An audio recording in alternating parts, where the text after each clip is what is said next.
Boker Tov, Shalom à tous et à toutes, Chodesh Tov, désolé pour le retard, que des problèmes techniques, c'est tout. Rien de grave, les classiques de Amalek. Baruch Hashem, on y arrive. Ashrenu.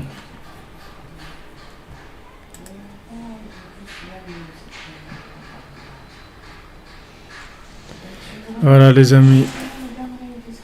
Chodesh Tov.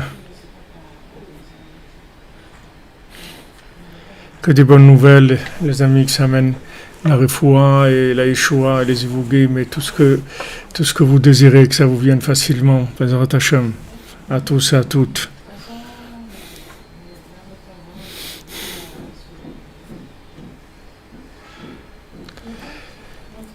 Voilà, et comme l'une des Rabbeinu nous rapporte les trois mitzvot que Hachem nous a ordonné quand on est rentré en Eretz Israël.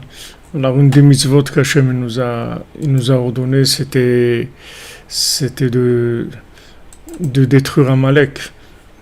Il y avait une mitzvah, c'était de nommer un roi et de construire le Beth Amikdash et de détruire Amalek. Donc ça fait partie de Elul, de ce que Rabbeinu l'enseigne à Elul. Alors hier, on avait vu dans l'écouté à la route que le principal pour se protéger d'Amalek, c'est de se protéger des sentiments d'injustice et par Chas v'Shalom d'avoir des choses qui sont des revendications contre le comportement d'Hachem qui paraît pas logique par rapport à ce qu'on pense et que on voit que le mécréant, il gagne, il est là, il réussit, etc. Il a tout l'honneur et la réussite du monde, tous les méchants, tous les gens cruels et menteurs, etc. Et que les gens qui essayent de servir Hachem, et les gens qui essayent d'être honnêtes et bons et gentils, etc., c'est difficile pour eux. Alors, quand on voit ce genre de choses, ce sentiment d'injustice, alors ça c'est le mauvais œil de Amalek, nous dit Rabbi Nathan, et c'est ça qui abîme la Emouna. C'est-à-dire ça détruit le rapport de confiance avec Hachem, ça crée comme une espèce d'incompréhension et par rapport à Hachem et on reste un petit peu à froid. C'est-à-dire on s'est dit bon Hachem c'est quelque chose qu'on comprend pas, etc. Mais bon on n'a pas le cœur qui est shalem, qui est droit avec Hachem. Et si on n'a pas le cœur droit avec Hachem, on peut pas prier. Si on peut pas prier, on n'a rien du tout. Alors Bezrat Hachem, on prend sur nous on essaye, en tout cas on le dit avec notre bouche que Bezrat Hashem, on est ma'amin, que tout ce qui se passe dans le monde au niveau général et individuel, tout c'est la volonté d'Hachem et c'est tout pour la justice et la vérité et la miséricorde, qu'il n'y a rien d'autre dans le monde. Ça au moins c'est important de le dire avec la bouche pour annoncer où on se trouve et de là ça peut donner un point de départ pour reprendre la Emouna, la confiance totale avec Hachem, parce que si on avait vraiment confiance, on n'utiliserait que la prière, c'est tout. Ça serait 80% de notre vie, ça serait d'utiliser la prière et 20% ça serait les mains. Mais quand maintenant on n'a pas confiance, alors c'est le contraire. C'est-à-dire c'est 80% les mains et un petit peu de prière pour huiler un peu. Mais si on était vraiment en confiance avec Hachem, comme un enfant, comme il dit David Ameller, Kegamol alaimo, Kengamol alay nafshi, c'est-à-dire comme un bébé dans les bras de sa maman, c'est comme ça que je suis, que mon âme est entre les bras d'Hachem. Alors c'est sûr, si quelqu'un il se sent avec Hachem comme un bébé dans les bras de sa maman, il va pas du tout imaginer qu'il va commencer à faire des choses pour aller trouver du manger, ou trouver des habits, ou trouver quelqu'un qui va le laver, ou qui va s'occuper de lui, qui va lui acheter un lit, ou il sait très bien qu'il y a sa maman qui s'occupe de lui. Donc quand il a besoin de quelque chose, il demande à Hachem, c'est tout.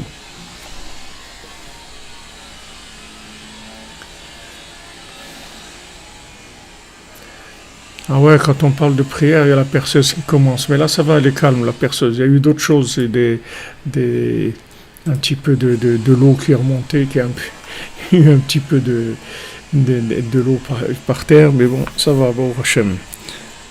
Ça baigne, Asherenu. כי זהו העיקר שהאדם בעצמו יהיה ניצול מהרעין, שלא יתאחז בו חס ושלום. Alors Rabbi Nathan il dit, c'est ça le principal, que la personne, elle soit sauvée du mauvais œil, que chas v'shalom, le mauvais œil ne l'attrape pas. Ki klal kol Torah kula ou prenat ainaim dikdusha prenat tov ain. Parce que tout le principe général de toute la Torah entière, dit Rabbi Nathan, c'est le principe des yeux saints, prenat tov ain, c'est-à-dire d'avoir bon œil, d'avoir un bon œil. Et c'est prenat bereshit, shua tralat Torah. Et ça, c'est le principe de Bereshit, qui est le début de la Torah. Taman Raché, Taman Bat. Comme c'est écrit dans le Tikkun Zohar, que Taman Raché, Taman Bat, c'est-à-dire que là-bas, il y a le commencement, il y a la tête, là-bas, il y a la fille, c'est-à-dire la pupille de l'œil. Shem Tlat Gvan Deinai, Bataïn, qui sont les trois couleurs de l'œil et la pupille de l'œil. Comme Rabbeinu rapporte ça dans l'écoute Moran. Donc la Torah, elle commence par Bereshit, Taman Raché, Taman Bat, c'est-à-dire que Bereshit, c'est les trois couleurs de l'œil et la pupille de l'œil. Et les derniers mots de la Torah, c'est les Einé Kol Israël. C'est aux yeux de tout Israël. Qui car kol la Torah va mitzvot ou les bli lelech chas v'shalom machar shirut libo hara ou mar'e enav. Parce que le principe de toute la Torah entière, c'est de pas aller selon ce que son cœur lui chante et la vision de ses yeux, c'est-à-dire de pas faire de sa vie comme il voit, ce qu'il lui dit, ça me dit pas, etc. Comme c'est écrit, ne vous perdez pas à travers votre cœur et à travers vos yeux. Ne vous laissez pas emporter par votre cœur et par vos yeux. Parce que l'œil voit et le cœur il désire. Et tous les plaisirs et les désirs de ce monde et toutes les mauvaises pensées, tout vient d'après la vision de l'œil. Parce que le cœur voit et que les yeux voient, et le cœur désire. Tout ça, c'est le principe du mauvais œil. Et chacun il doit avoir pitié de lui. Et arriver à retenir ses yeux de regarder dans ce qui est mal, comme c'est écrit dans Yeshaya. Et fermer ses yeux de la vision de ce monde complètement, c'est-à-dire de pas du tout adhérer et se joindre à la vision de ce monde qui est la vision des consommateurs, la vision des philosophes, etc., de s'éloigner de ces visions-là de la vie. Les bilistakel à la tavot olamazé va valav, de pas observer les plaisirs de ce monde et ses futilités.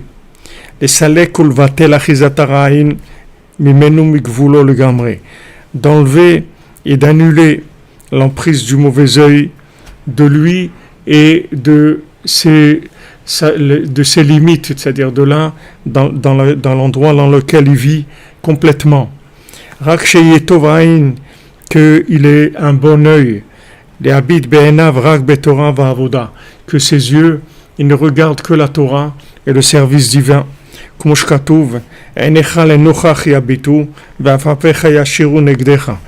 c'est écrit dans Michelet, il dit Shlomo Ameler, tes yeux, ils regarderont en face de toi,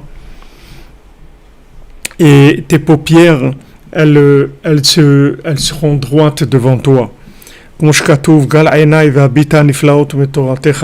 Comme c'est écrit dans les psaumes, découvre mes yeux et que je vois les splendeurs de ta Torah, ou ketiv einai tamid el Hashem. Et dans les psaumes c'est écrit, mes yeux ils sont toujours vers Hashem.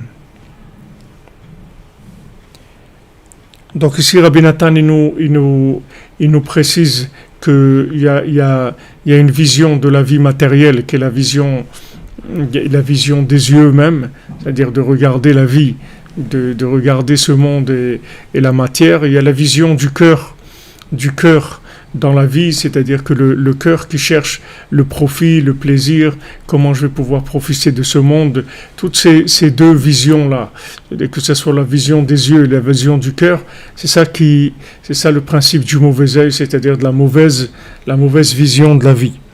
Alors Rabbi Nathan il dit Alken Adam Arishon, c'est pour ça que le premier homme, Kodem Lachet, avant de fauter, Shayazach Betachlit Azakut, qu'il était entièrement pur, qu'il était d'une pureté totale. Il n'avait aucune emprise du mauvais œil du tout. Donc il n'avait pas peur et il n'avait pas honte du tout. Parce qu'il était pur, il était entièrement pur, donc il n'avait ni honte ni peur. Maintenant, le serpent, que lui représente la racine du mauvais œil, il a été jaloux de lui. Donc, le premier homme, comme on l'a vu avant, comme Rabbi Nathan nous l'a dit avant, le premier homme, il n'avait pas du tout il n'était pas sensible au regard de ce qu'il y avait autour de lui. C'est-à-dire il ressentait pas le regard des autres. Il ressentait pas le regard de la nature, le regard des autres, comment on va me voir, comment je suis habillé, et comment je suis comme ci, et quelle voiture j'ai, et quelqu'un une fois il m'a dit que il y a un endroit où il faisait très chaud, et quelqu'un il n'avait pas d'air conditionné dans sa voiture, mais il roulait avec toutes les fenêtres fermées pour pas que les gens y pensent qu'il n'a pas d'air conditionné, pour pas qu'il est prêt à ne pas avoir d'air et à avoir très chaud, s'étouffer dans sa voiture, mais pas que les gens ils sachent que son air conditionné ne marche pas. Donc on voit le conditionnement de la vue d'autrui.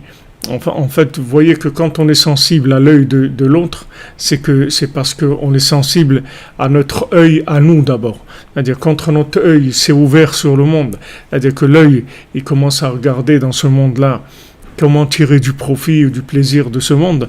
Alors c'est proportionnellement à ça que on est sensible à l'œil de l'autre. Si maintenant quelqu'un il n'est pas du tout, il cherche que la princesse, il y a rien qui l'intéresse dans ce monde. Et tout ce qu'il voit dans ce monde, là où il va, et tout, ce sont uniquement des visions de fonctionnement. C'est pas des visions de plaisir, de choses comme ça. C'est-à-dire du moment où ses yeux et son cœur, ils sont pas là-dedans, alors il est insensible au regard des autres. Le regard des autres, il peut pas le toucher, parce que lui-même, il n'a pas d'emprise du mauvais œil, de par lui-même. C'est-à-dire, il n'a pas un mauvais regard de la vie. Il a le bon regard de la vie, c'est-à-dire, comme il nous a dit David Ameller, ouvre mes yeux que je vois les splendeurs de ta Torah. Enaï, Tamid el Hashem, mes yeux, ils sont toujours vers Hashem. Ça ne veut pas dire que je suis enfermé dans une pièce et je fais que prier et étudier. Ça veut dire que ce que je cherche dans ma vie, moi je cherche la montagne en or ou le château en pierre précieuse. C'est ça que je cherche. Maintenant, je cherche dans mon travail, je cherche dans ma nourriture, je cherche dans mon habillement, je cherche dans mes déplacements. Toute la raison de ma vie, c'est-à-dire ce que je fais dans ma vie, c'est en fait mon regard est vers ça. C'est-à-dire mon but et vers ça. Je cherche pas à prendre quelque chose de ce monde pour en tirer un profit quelconque. Je veux trouver Hachem, je veux trouver la révélation d'Hachem dans ma vie chaque jour. C'est ça qui m'intéresse. Donc ça, c'est cette vision-là de la vie, c'est une vision positive, c'est une vision qui est l'œil réparé. Et maintenant, quand il y a une vision de la vie qui est une vision du profit, alors ça s'appelle le mauvais œil. Alors quand maintenant j'ai cette vision-là du profit, que je cherche comment je vais pouvoir tirer profit de ce monde, c'est ça qui crée la base de l'emprise du mauvais œil sur moi. C'est-à-dire que Adam Arishon, comme ils étaient purs tous les deux, entièrement purs, donc ils n'avaient pas honte, parce que ils voyaient pas qu'on les regardait.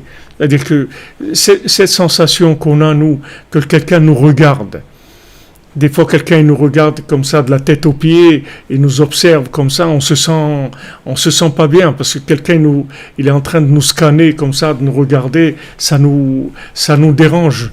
Mais d'où ça vient, cette sensation de sentir le regard de l'autre? C'est parce que notre regard, il a une emprise sur ce monde. Donc quand notre regard, il a une emprise sur ce monde, alors le regard des autres, on est sensible à ça. Ça nous dérange. Mais Adam Arishon, il sentait cette sensation qu'on a nous, qu'on est dérangé parce qu'on nous regarde. Qu'on est dérangé, comme même quelqu'un qui est en train de manger, par exemple, il ne peut pas supporter qu'on le regarde manger. Si quelqu'un il vient et s'assoit en face de vous quand vous mangez et qu'il vous regarde en train de manger, vous n'allez pas manger, vous n'allez pas être bien, vous allez pas, parce que ça dérange, le regard de l'autre il dérange. Et pourquoi il dérange? Parce que mon regard, il a un problème. Alors par rapport à mon regard, ce regard-là il va me déranger. Mais comme Adam Arishon et Chava, ils n'avaient pas ça du tout. Adam et Rishon et Chava, ils regardaient que Hachem, c'est-à-dire que eux, dans leur vie, il n'y avait que Hachem, c'est la seule chose qu'il y avait. Donc il n'y avait pas d'emprise du regard. Quand quelqu'un les regardait, c'était pas quelque chose à laquelle ils étaient sensibles. Ils sentaient pas le regard extérieur. C'est difficile à comprendre parce que nous, on baigne là-dedans, on vit là-dedans. On ne peut pas imaginer ce que ça veut dire quelqu'un je ne parle pas maintenant de quelqu'un qui est audacieux, qui dit moi ça ne me dérange pas ce que les gens y pensent. Je ne parle pas de ça. Ça c'est déjà quelque chose qui est une lutte contre la gêne que crée le regard des autres. Mais je parle d'une notion en fait qui nous est très difficile à comprendre parce qu'on ne sait pas ce que ça veut dire. C'est-à-dire être comme si quelqu'un était seul, comme c'est écrit pour Abraham Avinu, Echad Haya Abraham. Abraham, il était seul. C'est-à-dire, jamais il a senti que des gens le regardaient. C'est-à-dire, jamais il a tenu compte du qu'en dira-t-on. Jamais il a tenu compte de ça. Il faisait ce qu'il avait à faire, c'est tout. Maintenant que les gens ils regardaient comme ci ou comme ça ça n'existait pas dans sa vie, c'est-à-dire de tenir compte de ça. C'était pas quelque chose qui existait. Donc chez Adam Arishon et Chava, c'était comme ça. C'est-à-dire il n'y avait pas chez eux la notion du regard extérieur. Ils vivaient, c'est tout leur vie, et il n'y avait aucun regard extérieur qui venait vers eux. Refouach les mains pour Maïssa Josiane Batkamouna.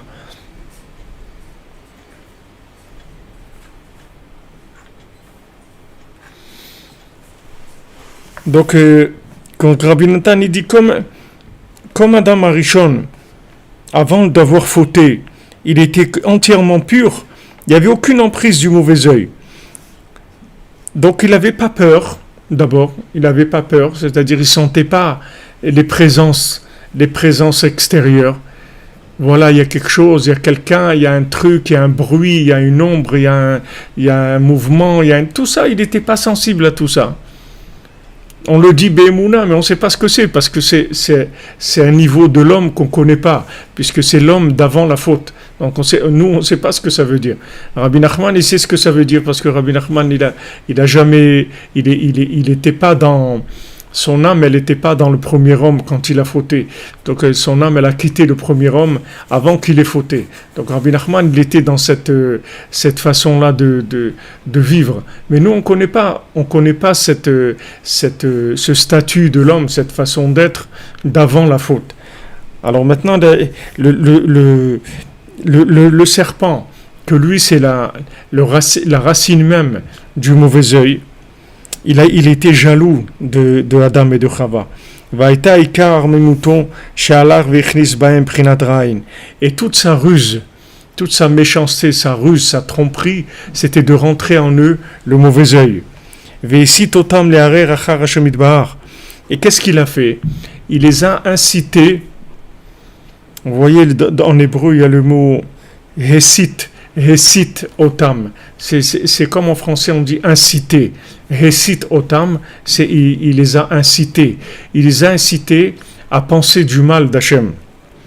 de Velechol me'etz hada'at tovera, et de manger du fruit de l'arbre de la connaissance du bien et du mal. En fait, il leur a dit, il leur a fait du lachon hara sur Hachem. Il a essayé de leur montrer que Chas v'Shalom, Hachem, il n'était pas droit. Il leur a dit, vous savez pourquoi il ne vous laisse pas manger de ça? Parce que lui-même, Dieu, il a mangé de ce fruit pour créer tous les mondes. Donc lui, il ne veut pas que vous soyez des créateurs. Donc c'est pour ça qu'il vous empêche de manger de ça. Alors tout ce lachon hara qu'il a fait, ce sentiment d'injustice qu'il leur a donné, c'est-à-dire comme il les a incités à dire, ah ben nous aussi on va manger, nous aussi on va être des créateurs. Pourquoi nous on va pas être des créateurs aussi? Nous aussi on va être des créateurs. Donc on va manger pour être des créateurs. C'est-à-dire ce vice-là, cette ruse-là qu'il a eu, ça c'est le mauvais œil qu'il a rentré en eux. Vous voyez que le mauvais œil qu'il a rentré en eux, c'est le sentiment d'injustice. Comme si Chas v'Shalom, Hachem, il veut pas leur bien. Hachem, il veut pas les laisser goûter à cet arbre pour les maintenir dans un certain niveau bas pour qu'ils puissent les dominer, quelque chose comme ça. Il leur a donné cette sensation-là.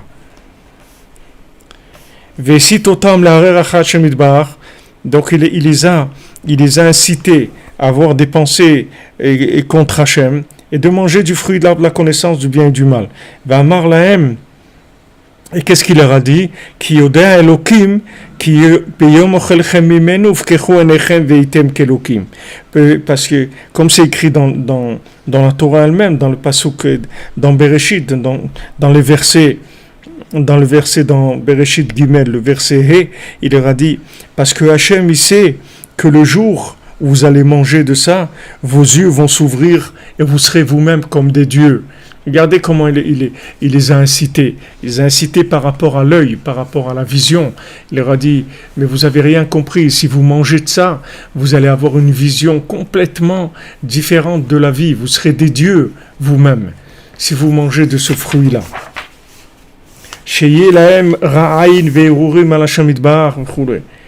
De façon à leur amener du mauvais œil, des mauvaises pensées sur Hachem, Chas v'Shalom.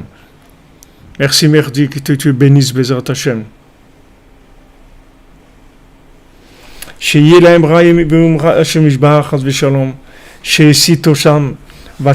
C'est-à-dire qu'il leur a donné une vision injuste d'Hachem.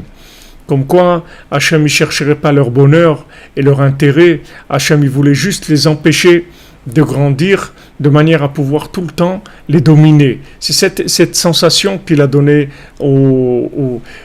à Adam et à Chava, le serpent. Vous voyez qu'Amalek, c'est la même chose par rapport à ce qu'on a étudié hier. C'est-à-dire, sa racine, c'est ce principe-là.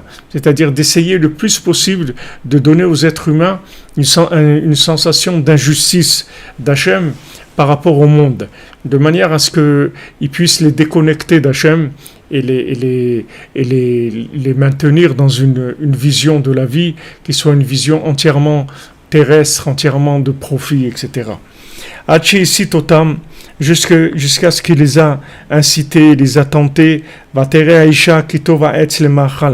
c'est écrit, la femme, elle a vu que le fruit était bon à manger, et que c'est un plaisir pour les yeux.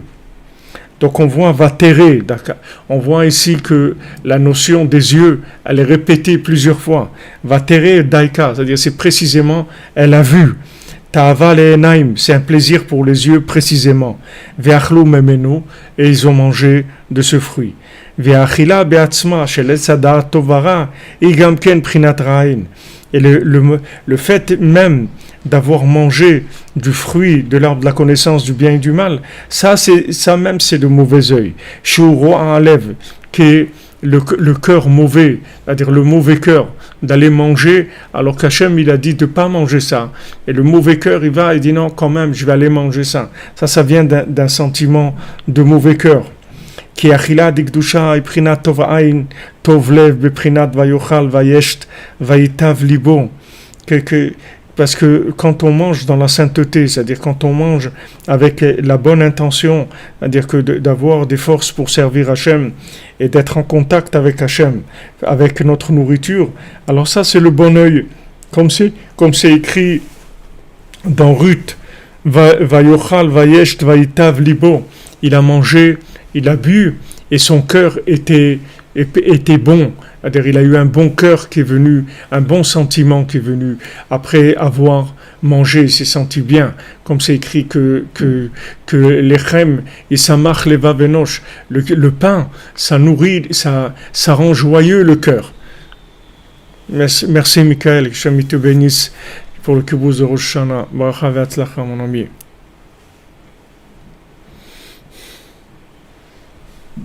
Sheuprinat tov ayin kanal.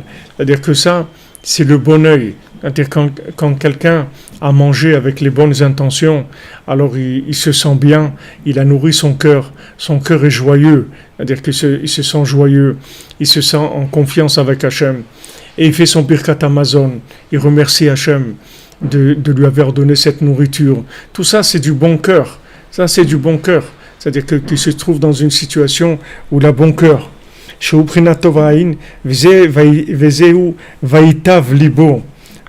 C'est ça, vaïtav libo, que son cœur est bon.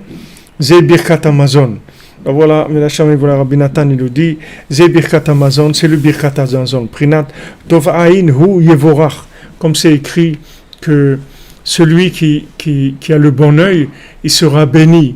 Et il va bénir aussi. C'est-à-dire qu'il va bénir et il sera béni. C'est-à-dire que le birkat Amazon, c'est-à-dire quand on remercie Hachem dans la nourriture, le birkat Amazon, l'envie de faire birkat Amazon, ça vient de la nourriture elle-même. C'est-à-dire quand on mange avec les bonnes intentions, alors le pain, il nourrit notre cœur. Et notre cœur, il a envie de remercier Hachem. C'est quelque chose qui est évident, c'est quelque chose qui est naturel. C'est-à-dire que du bon pain, il va sortir le bon cœur, il va sortir le bon œil, et on a envie de dire merci Hachem. Prinat tov ayin hu yevorach, c'est-à-dire que celui qui a le bon œil, il sera béni. Et c'est pour ça qu'Abraham Avinu, Hachem, il lui a dit Veheye bracha, toi-même, tu seras une bénédiction pour le monde. Pourquoi? Parce que Abraham Avinu, Echad et Abraham, il était Echad, c'est-à-dire qu'il avait une vision de la vie que pour Hachem, c'est tout. Il n'y avait rien d'autre dans sa vie. Il n'y avait rien qui comptait dans sa vie. Rien n'avait d'importance. La chose qui était importante, c'est de connaître Hachem et de le faire connaître. C'est la seule chose qui l'intéressait dans sa vie. Et tout ce qu'il faisait, c'était uniquement par rapport à ça. C'est comme Hachem, il a dit, il va y amin Bachem, il a eu la émouna dans Hachem. Et Hachem lui a dit, et talech lefanaï veyetamim, marche devant moi et sois intègre. Merci Alex de l'Arbre. Hachem te bénisse, mon ami, tu sois Ouman Rosh Hashanah. C'est-à-dire que Avraham Avinu, il y avait rien dans sa vie, il marchait toujours devant Hachem, c'est-à-dire que toute sa vie c'était avec Hachem.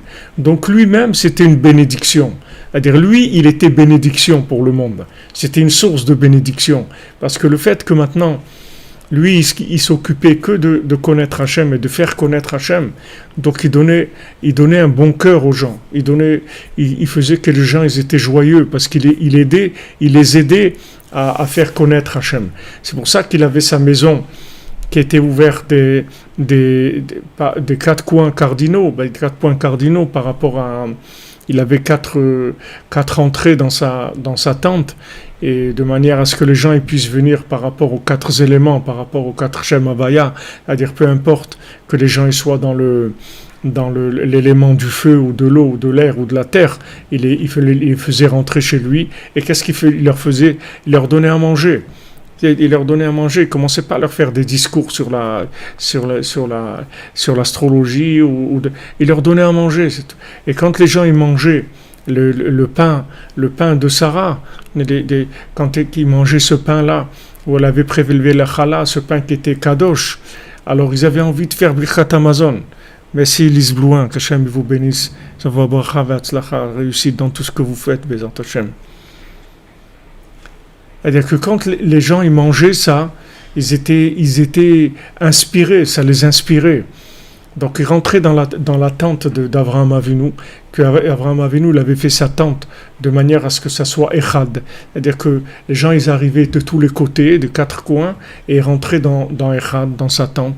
Ils se mettaient à table, ils leur servaient à manger. Cette nourriture-là, elle était kadosh. Cette nourriture-là, elle était préparée avec les kavanotes de Sarah, avec tout ce qu'elle mettait dedans comme connexion. Quand les gens ils mangeaient ça, ils avaient bon cœur, ils se sentaient joyeux, ils se sentaient bien. L'air, comme c'est écrit, va manger ton pain dans la joie. Donc ce pain-là, il est rassasié, mais il rassasiait leur cœur surtout. C'est-à-dire, ils se sentaient avoir bon cœur. Et ça leur donnait envie de faire Birkat Hamazon. Ils faisaient Birkat Hamazon, les gens ils avaient envie de remercier Hachem sur la nourriture. C'est à ça qu'il faut arriver, c'est-à-dire qu'il faut que quand la bénédiction elle sort de notre bouche, elle sort de notre cœur en fait, c'est-à-dire qu'on a envie de dire merci. On a envie de dire merci. C'est pas parce que maintenant on a une obligation de faire le Birkat Hamazon. La Torah elle nous dit voilà, si tu manges 30 grammes de pain, il faut que tu fasses Birkat Hamazon. C'est pas uniquement des calculs comme ça. C'est que Béhémet, le pain, il nous a tellement rassasié le cœur, il nous a tellement fait du bien dans le cœur qu'on a envie de faire le Birkat Hamazon. C'est ce qu'il dit ici, Vayitav libon, c'est Birkat Hamazon. Là, c'est le Birkat Hamazon. Son cœur était bon. Son cœur était bon, c'est quoi? Il a envie de dire merci à Hachem pour son pain. Beprinat tova ayin hu yevorach, bezeprinat hine oru enai kitaamti me'at dvash hazeh. Comme c'est écrit dans Shmuel que maintenant mes yeux ils ont éclairé parce que j'ai goûté un petit peu de ce miel. Il a goûté un petit peu de ce miel, ça lui a ouvert les yeux, c'est-à-dire ça lui a changé la vision des choses. Mais le manger interdit, qui est le manger de fruits de l'arbre de la connaissance du bien et du mal, ou meviroa el alev, il amène du mal dans le cœur, de la rage, de l'amertume dans le cœur. Que ça c'est le mauvais œil. Donc la nourriture, elle va avoir des conséquences très importantes sur ce que le cœur il va ressentir. Le cœur il va ressentir beaucoup par rapport à la nourriture.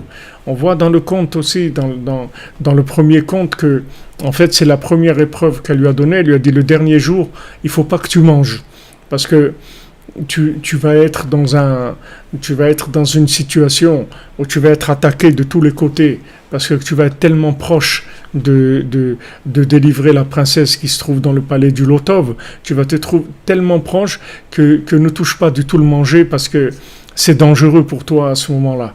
Et lui, il n'a pas tenu. Mais c'est la même chose. Il a vu ces pommes-là. Il a vu que c'était quelque chose de beau, quelque chose d'agréable, et il a mangé. Mais c'est passé par les yeux. Ça passe toujours par les yeux. C'est toujours les yeux qui voient, et après le reste du système qui suit. Mais il y a toujours une vision des choses. Il y a toujours la vue. Donc c'est là où on doit opérer principalement, parce que si on agit sur cette façon-là de voir les choses, alors ça corrige tout. C'est-à-dire du moment où on n'a pas une vision de profit, une vision de chercher à s'empiffrer de ce monde, c'est-à-dire du plaisir dans ce monde. On ne cherche pas le plaisir, on cherche Hachem. On cherche Hachem. Ce n'est pas le plaisir qu'on cherche. On cherche Hachem, c'est tout. On veut connaître Hachem. On veut le faire connaître. C'est cette vision de la vie qu'il faut avoir. Si on corrige cette vision de la vie, alors après, tout le reste, ça se met en place par rapport à ça. Mais c'est ça qu'il faut corriger principalement. C'est ça la racine du mauvais œil, si vous voulez. Un mauvais œil, c'est ça. C'est-à-dire cette vision négative-là des choses. Alors il dit que maintenant, quand Chas v'Shalom, la nourriture, elle n'est pas comme il faut, alors ça amène le mauvais cœur, qui est le mauvais cœur, c'est-à-dire le mauvais œil. Alors quelqu'un commence à être enragé, il commence à être amer, et il commence à râler, à dire des trucs, à se plaindre, et à râler sur sa vie, sur le monde, et il voit. Et vous voyez comment quand les gens ils commencent à râler, à avoir ce sentiment-là d'injustice totale par rapport au monde, ils commencent à dire tous toutes les injustices qu'il y a dans le monde, au niveau politique, au niveau de tout. Ils commencent à tout voir négativement. Tous les gens ils disent ouais mais c'est faux, tous ces gens-là ils sont faux, tous ces trucs c'est faux, tous ces systèmes ils sont faux, les gens ils cherchent que l'argent, que les trucs, etc. C'est-à-dire qu'ils commencent à avoir une vision qui est complètement négative de tout, complètement. Mais la racine de ça, c'est leur vision à eux de la vie, qui est une vision de chercher le profit. Maintenant, comme le profit, ils vont jamais y arriver. Comme Rabbeinu dit que quelqu'un, il a toujours comme on dit, les yeux plus gros que le ventre. C'est-à-dire même s'il cherche à avaler le monde, il va pas avaler le monde du tout. C'est le monde qui va l'avaler. Donc il va toujours être frustré. Et il va toujours râler et voir le négatif. Ça, c'est le mauvais œil. C'est la vision négative de la vie. C'est pour ça que depuis ce moment-là, que Adam et Chava, ils ont mangé du fruit de l'arbre de la connaissance du bien et du mal, il y a eu une emprise du mauvais œil. Jusqu'à que ça arrivait à un tel point qu'il y a eu le décret de la mort, que l'homme il doit mourir. Avant le mauvais œil, l'homme il ne devait pas mourir. Chez Iprinat Ra'in, qu'est-ce que c'est la mort? C'est le mauvais œil. Comme on voit dans Ma'amaranal, le Ma'amar Abba Shaul, comme c'est écrit dans la Torah 55. Chez Amar, chez Aya Kover Metim. Abba Shaul, il enterrait les morts. Shulech Nia Ra'in, chez Nikra Prinat Mita. Qu'est-ce qu'il faisait? Il essayait de repousser le mauvais œil qui représente la mort. Ki Amita Yatzimata Enaim. Parce que qu'est-ce que c'est la mort? C'est fermer les yeux. Comme on dit, quand quelqu'un est mort, qu'est-ce qu'il fait? Il ferme les yeux. Comme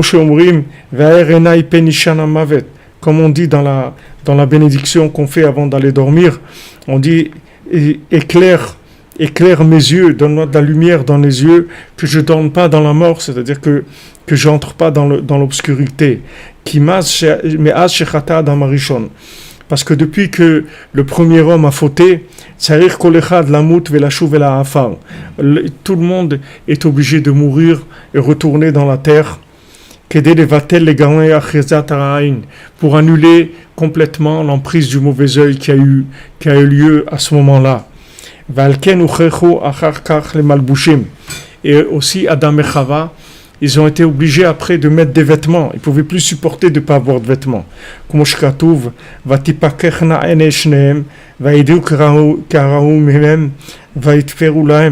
c'est écrit dans Bereshit, que les yeux des deux, d'Adam et Chava, ils se sont ouverts et ils ont su qu'ils étaient sans vêtements. Ils se sont fait des vêtements. Et Hachem,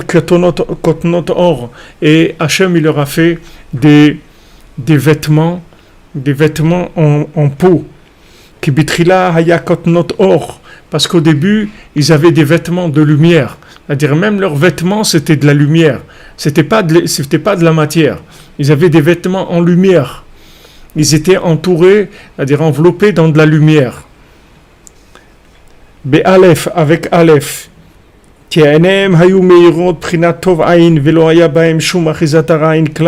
Parce que leurs yeux, ils éclairaient dans le bien, dans le bon œil. Et il n'y avait aucune emprise de mauvais œil.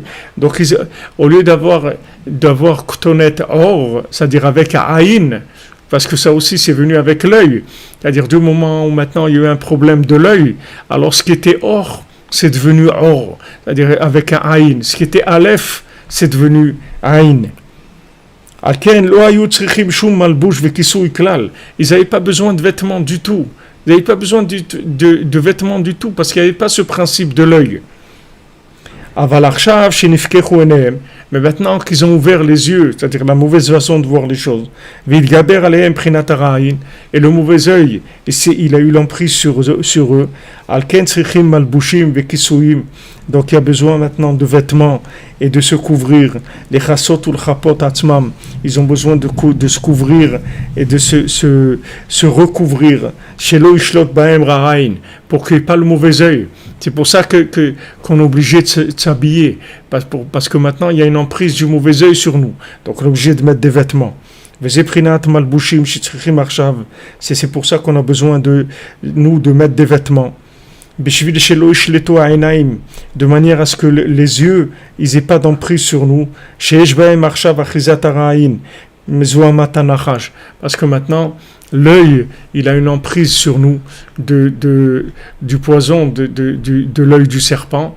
Donc on est obligé de se couvrir, de se cacher dans des vêtements. Pour ça qu'on a besoin de vêtements et de choses qui nous cachent. De manière à se couvrir du mauvais œil, que le mauvais œil il n'est pas une emprise sur nous. Donc ça c'est tout le principe, si vous voulez, de la pudeur, de la tsniout, de la pudeur et tout, c'est que on est obligé de se couvrir, on est obligé de se cacher dans des vêtements. Pourquoi? Il y a une emprise de mauvais œil. Et ceux qui ont des théories soi-disant, mais non, il faut pas chercher à se cacher, au contraire, etc. C'est des gens qui vont droit à l'emprise du mauvais œil. Plus quelqu'un il se découvre et plus le mauvais œil l'attaque. C'est quelque chose qui vient de la faute d'Adam Arishon. C'est vrai qu'avant la faute d'Adam Arishon, il n'y avait pas besoin de se couvrir, mais ça c'était avant la faute. C'est quelque chose qu'on ignore, on ne sait même pas du tout ce que ça veut dire. Mais après la faute de Adam et Chava, qui a eu l'emprise du mauvais œil, on est obligé de se couvrir. Quand on se couvre, quand on s'habille, c'est pour se protéger du mauvais œil. On s'habille pas parce que pour telle raison ou telle raison. On s'habille justement pour se protéger du mauvais œil, pour que le mauvais œil, puisque maintenant on est devenu sensible au mauvais œil depuis Adam et Chava, donc maintenant on se couvre pour pas que le mauvais œil nous fasse du mal, pour pas qu'il en prise sur nous et qu'après il nous donne chas v'shalom un mauvais cœur et la rage et la déconnexion de la émouna et de la tfila et tout ce que ça entraîne par rapport au tikkunim qu'on a dit avant. Donc voilà ce qu'il nous dit Rabbi Nathan aujourd'hui, les conseils qu'il nous donne.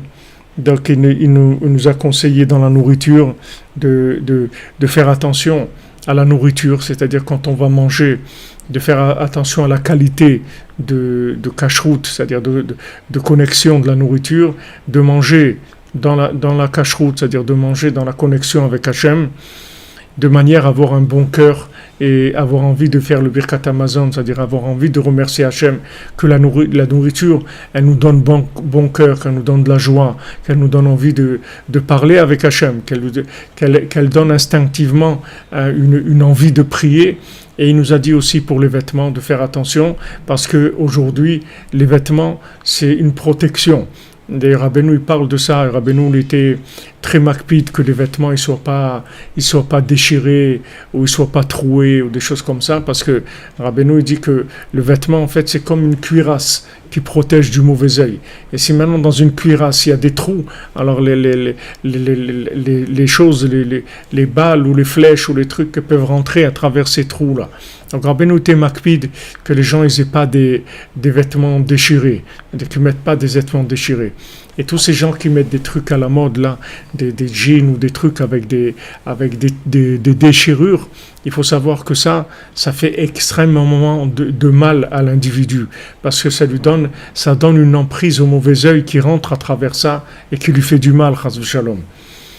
Donc ça, ce sont des choses simples qu'on découvre à travers les conseils de Rabbeinu, mais qui nous emmènent dans la racine des choses pour savoir exactement pourquoi c'est comme ça, pourquoi Hachem il a fait les choses comme ça.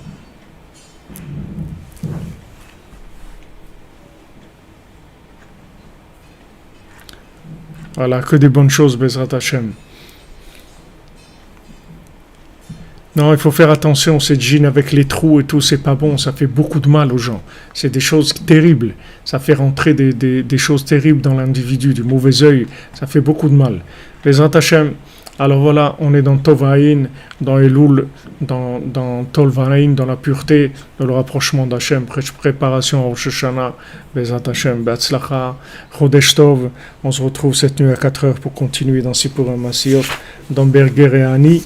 Pour le 4e cours, je pense, on en avait fait 3 avant, et on en a fait 2 avant, hier soir on a fait le 3e, et on avance, Bezrat Hashem.